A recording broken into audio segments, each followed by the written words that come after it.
Today's episode is proudly brought to you by our sponsor, Q Charge. If you have questions about the future of electrification or you're ready to electrify your property and dive into a new business opportunity, look no further. AQ Charge has your back. Just visit www.qcharge123.com, your one-stop shop for everything you need from equipment procurement, engineering, and installation to full operation and ongoing service, all at your fingertips. Q Charge, the future we shape. Hello, my podcast listeners and followers. Today we have a little bit of a different, I would say, story to bring to you. Um, it is not exactly into the electrification as we are mainly talking, but I believe so that is also a very important topic, specifically since it is for our advancement and better, healthier lives. So I would like to welcome our guest today, which is his name is Sam Baker, and I would let him explain and kind of present who he is and what he does with his own words.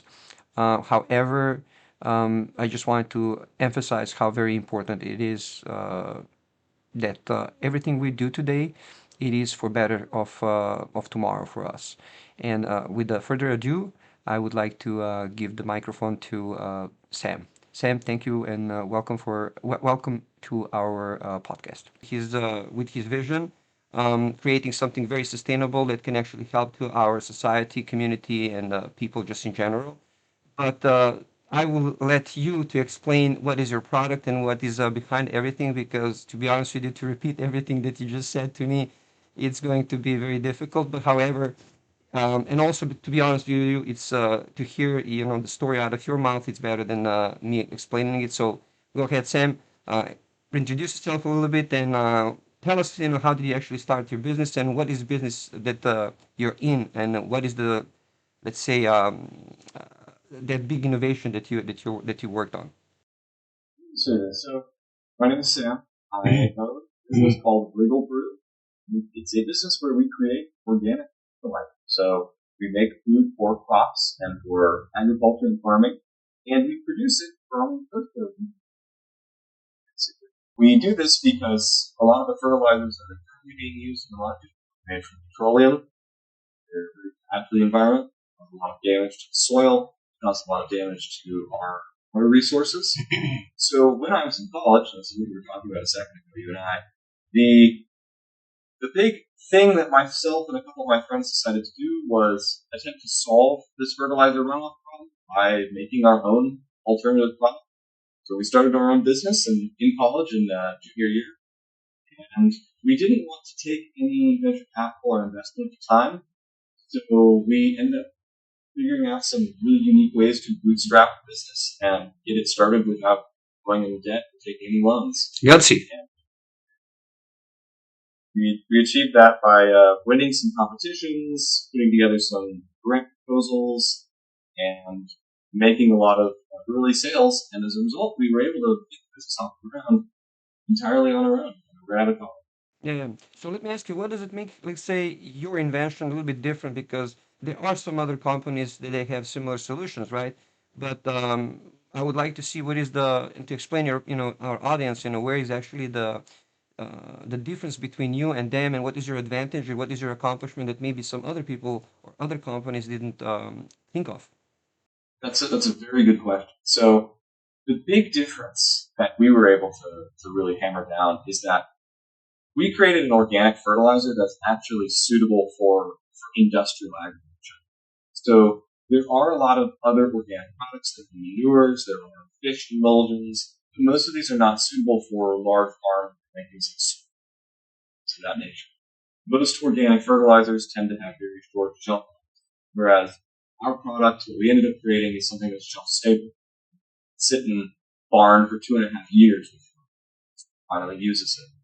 It's odorless. It's entirely safe to use. So, and of course, it's also very easy to manufacture. Made from worm manure, which is something that can be produced by taking food waste, farm waste, and feeding it to earthworms. So it's imminently producible.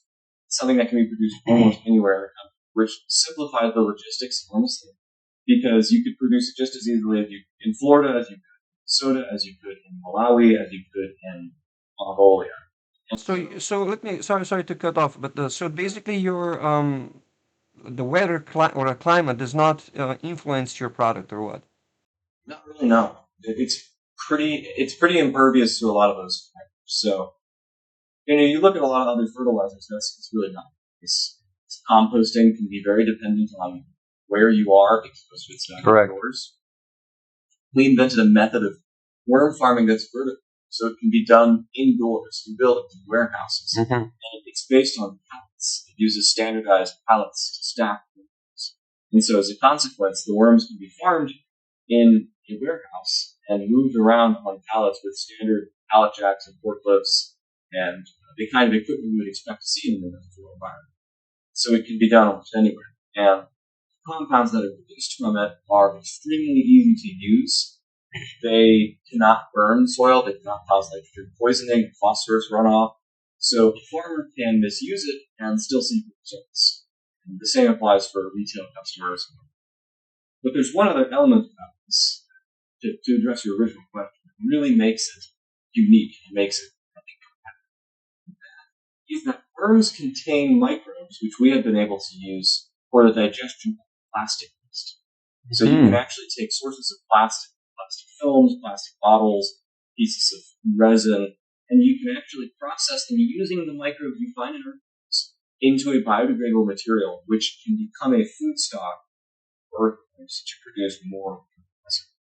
Very interesting, very interesting. But let me, do you have by any chance the kind of, okay, so I don't know how unique your product is, right? So is there any behind like certifications, patents, or anything like that that you can, protect your product, right? Because if you make for sure something that is very unique, did you take any steps of that in your business?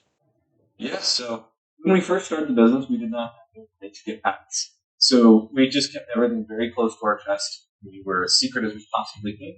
However, I'm happy to report that since we've been able to get some more funding from grants, from prizes, we have actually filed 2 patents now for processes. We have 1 patent filed for just the plastic digestion work that we've been undertaking, and a patent filed for the process of making the worm tea. So that includes all the verticalization things I mentioned earlier, but also the process of making it shelf stable. It's kind of like pasteurization for tea or compost. Yeah, no, this is really awesome, and being such a young fellow as you are, and thinking like so ahead of everybody, and actually being in the place where you're at, it's actually very amazing. But let me ask you, so what are you doing, like for example, as a strategy of your market? How do you actually attract business, to come to you, and who is your targeting people or targeting entities that you're trying to kind of establish some type of a cooperation or just kind of business collaborations. So that becomes a really big challenge at our scale. So it's a very good question. I know you understand this. When you're starting a small business, you don't have a lot of money. It can be really hard to go through the most.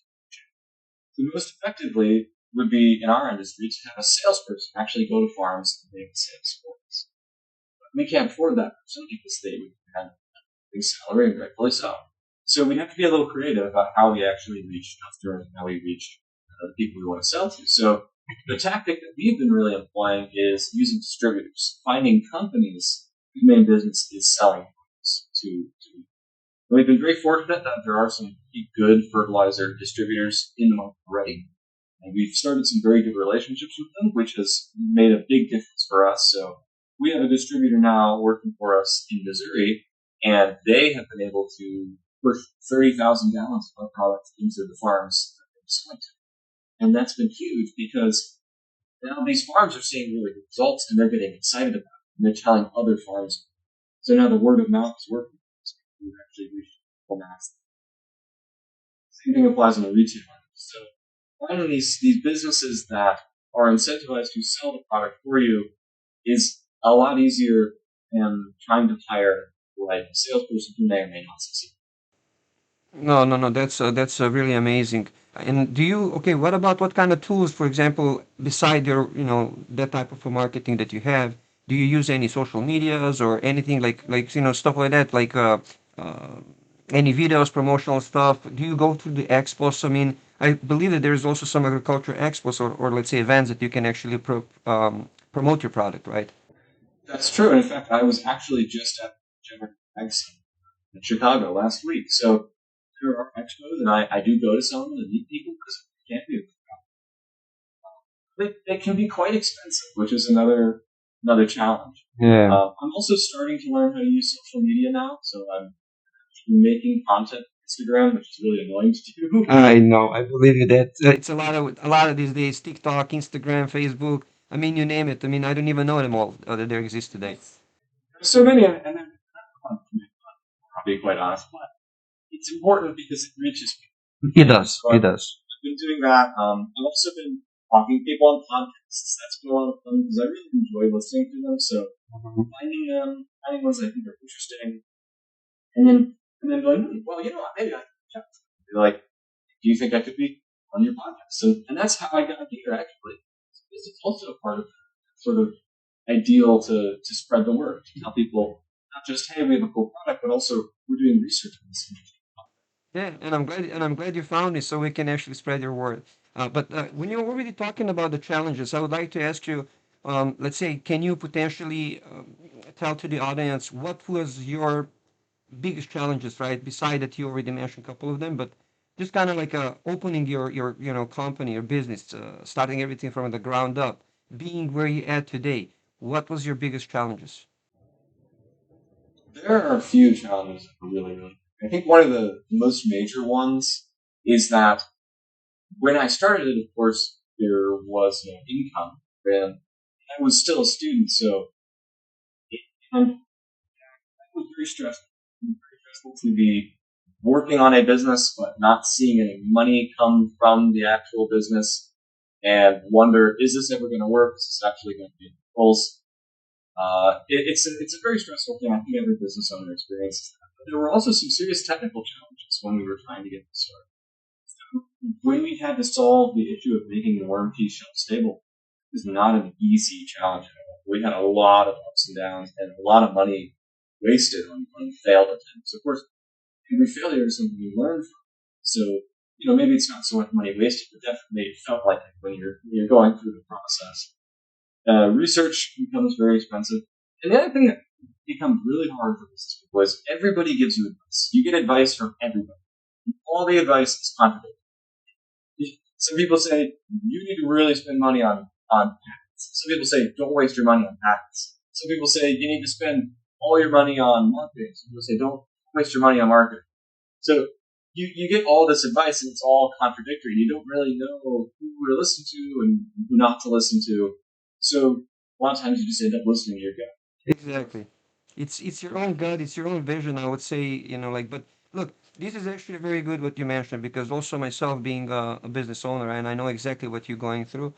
That's what you pointed out. It's exactly one of the biggest struggles because okay, you do have people that they're already older than you, being longer in the business, and you try to get them advices, but everybody has their own vision, everybody has their own point of views, and it's very difficult. Sometimes can be confusing, but eventually it is your decision, as you said, right? It's your guts feeling. You know your product, you know your vision, what you want to do, and what is in your plans, right? How you want to expand. So, but yeah, I mean, it is challenging. Um, Now, what I would ask you, it's also what is the biggest learning since you start on your business? What you learned, since the day one and today? That's not a difficult. I learned a lot. Say that. I mean, when I started the business, I didn't know anything about running a business. I mean, I thought I knew things. Everyone thinks they know something, but I really didn't.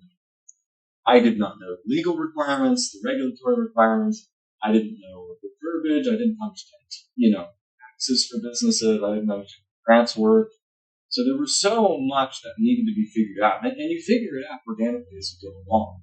As each problem occurs, you end up learning. Okay, this is how we avoid that problem in the future. But I think the biggest thing, the single biggest thing that I learned all of this is that to survive in business, you really need endurance more than anything. I was told that by my uncle who had his own business in the past. He said, You really need to have stamina, and you need to have direction. You need to have that endurance to survive, and you continually aggressively go after opportunities. The aggression part is kind of easy. It's easy to keep going after opportunities. But having the endurance to continue to follow up with emails that you don't feel like are going to work, the endurance to follow up with sales that you feel like aren't going to go through, to walk into businesses and talk to the owner when you really don't want to. Having that endurance is critical because, yes, most of the time your gut is right when it's like, okay, this feels like a waste of time. Every once in a while, you are really, really wrong. And it's those every once in a while moments that tip the balance in your favor of success. Yeah, no, that's actually a good point. And I would say maybe like to add on, that's persistence or resilience, right? So you are Yes. basically, don't give up, right? There's going to be a lot of stuff in the business and just in general in a life that will beat you down. All you have to do is to get up. Don't give up. And actually, the advice that your uncle gave you was really, really good. Which is going to lead to the next question. Since you already have this experience in your business and in your ventures, in your entrepreneurship, um, would you do something differently? And what would you be doing differently today with the knowledge that you have, based on the mistakes and failures that you made, right? Uh, what would you do differently? Well, everyone wishes that they could go back with everything now. And there's a lot that I would do different. But I also think that I know so much now is kind of something I can do very. I think I would, if I had to change something that I did, I would definitely go back and work on how I did sales. Because how I did sales when I first started was very childish, throwback. We were setting up tables and going to garden shows and selling bottles to people, or I was walking into stores and trying to convince the store to sell, one store at a time. So it was very slow and very inefficient and just not very developed. Now I understand that it's a lot easier and a lot more effective to go after the distributors and to make, to encourage them to sell for you. And I wish I could have done that 2 or 3 years ago, but I'm really happy that I'm doing it now. Yeah, well, at least you are where you're supposed to be right now, right? I mean, but every path, being a young a guy and starting all fresh out of the college, and even during the college, as you explained that you already start on this one, it is a little bit difficult. But I do have a question that I think I don't know if we tackle that one on. Um, just out of all the entire business that you've done it, right? And being in a college and doing all that stuff that what actually led you to this actually vision and that you want to do this? Well, it was a convoluted path, that's for sure. It's not straightforward.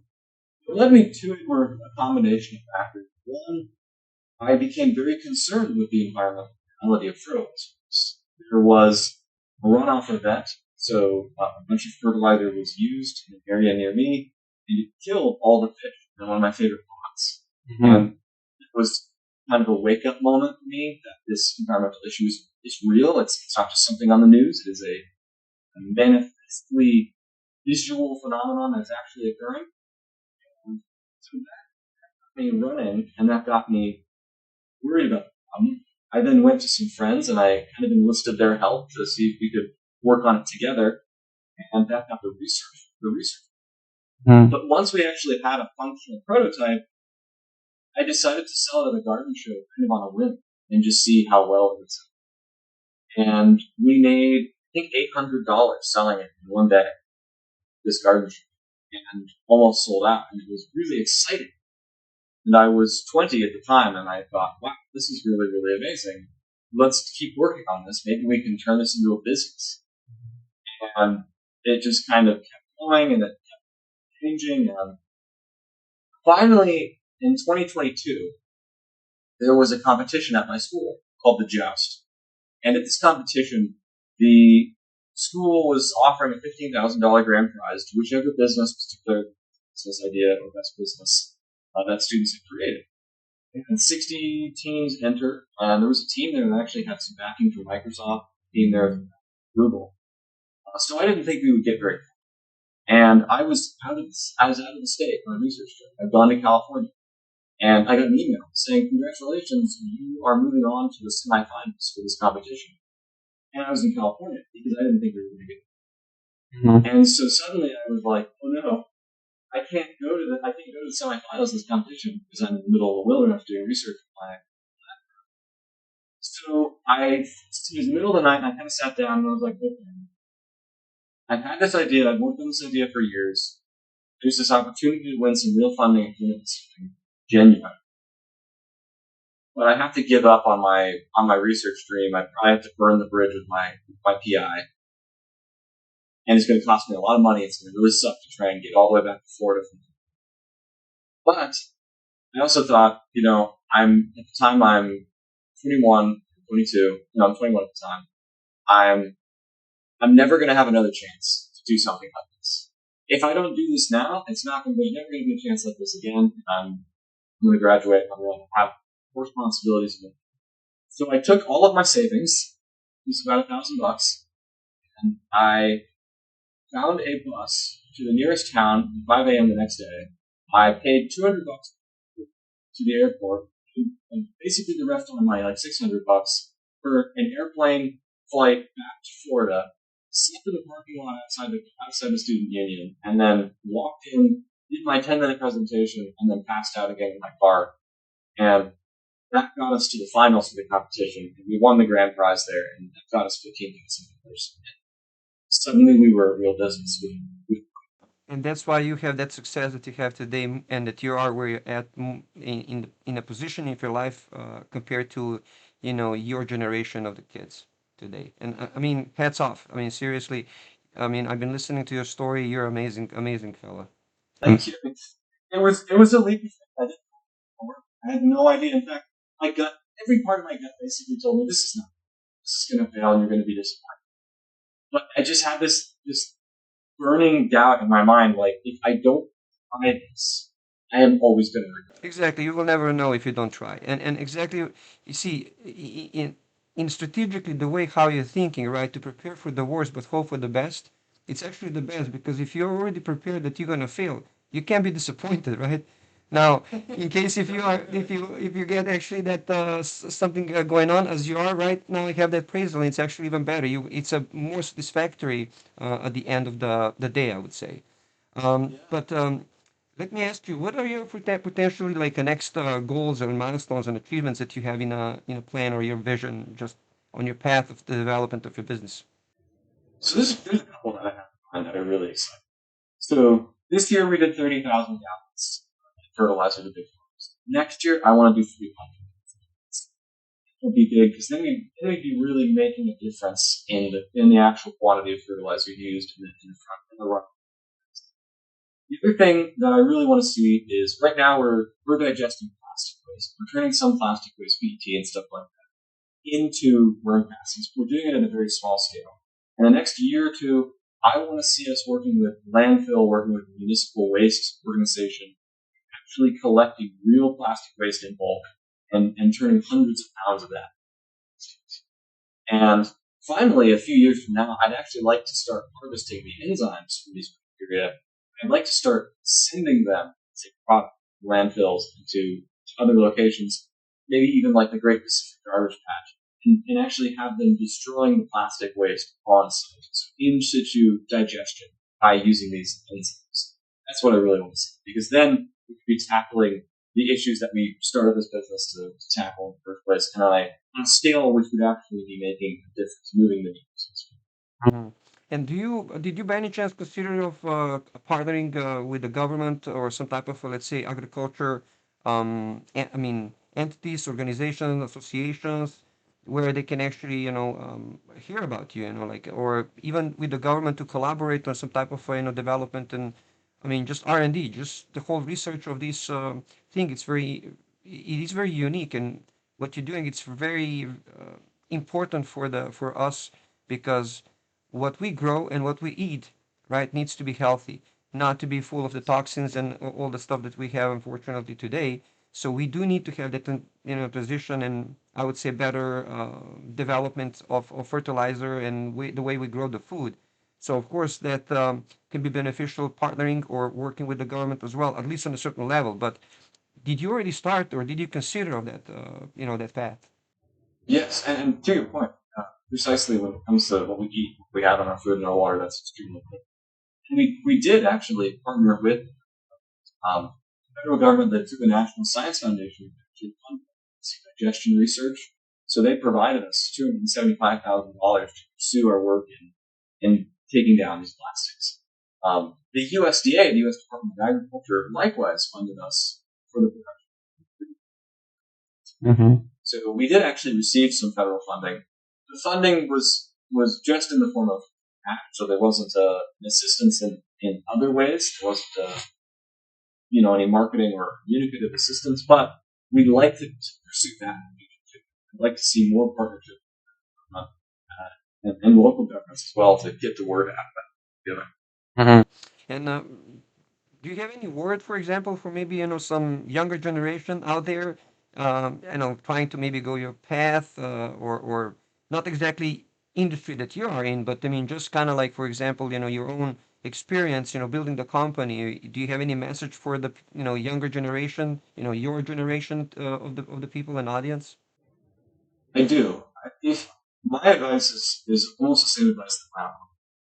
If you have an idea, you have a solution, you have something which you think could really make a positive difference, then you have to stand up and fight. Other people aren't going to make it for you. Other people aren't going to make it succeed for you. You have to make it happen. And if you're a young person, if you're a person like I was in college, you don't have very much to lose. And this is a moment in your life when you will have the least amount of responsibility. You will have the least amount of people counting on you, which means you have the most chance, the most opportunity to give something like what I did. Because yes, there's a good chance it will, but if it succeeds, it will change your life and may change the lives of many other people for the.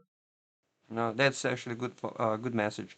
And lastly, let me ask you, all these products, right, that you created and that you have, do you have by any chance kind of like an online store, website? I mean, how the people can actually reach out to you, get to your product? Did you already? I mean, you said that you partner up with some people that they can be the distributors for you. So how they can actually, get that for themselves, and just in generally how they can reach with you, I mean, to you to start collaborating or maybe some type of a partnership with you. I'd be very happy to receive any collaboration requests from people. You can find us online. We do sell the bottles, and so if you'd like some worm poop garden or worm poop fertilizer, you can go to wrigglebrew.com. So that's WRIGGLEBREW, wrigglebrew.com. We're also on Amazon. You can also find us through Facebook and Instagram. We were talking about earlier. And on our website, we have a contact email. We have contact@wrigglebrew.com. You can email us through there, and I'll see it, and you can have ideas about. I love talking about worms, boss. And, so feel free to shoot us a message there, or take a look at our website. And if you've listened this long through my ranting about our films, I have a special discount code for you, which is thank you. If you put in the words thank you, no capitalizations, together, all as one word, you'll get anything you want. That's awesome. That's awesome. Any final word that you would like to share with the with an audience before we end up the show today? Thank you for taking the time to learn about Brew and about what we're doing to try and help the environment. And I hope it was as informational to you as it has been fun to me.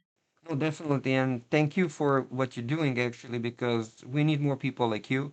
We definitely need more people to help us out to streamline better and healthier life, healthier planet, healthier surrounding, and remove all these toxins that we, unfortunately, as humans, leave behind. So what you do, it's very important, and big praises for you to you and to your team and your company. Thank you again for joining. This was Sam Baker, and we are hoping that people in the future are going to be more towards you to buy your product and live more cleaner and sustainable life. Yeah. Thank you, Sergej. That's a wrap for this episode of Q in Charge. We've cruised through the latest innovation in the agricultural world, and the road ahead is looking bold, smart, and healthy. If you enjoyed the ride, hit that like button, subscribe, and share this episode with your crew. Your support keeps this energy flowing. Got a topic or question in mind? Shoot me a message. Your curiosity drives this show. Until next time, stay curious, stay charged. I'm Joe the Q, and this was Q in Charge with Sam Baker. Catch you on the next one.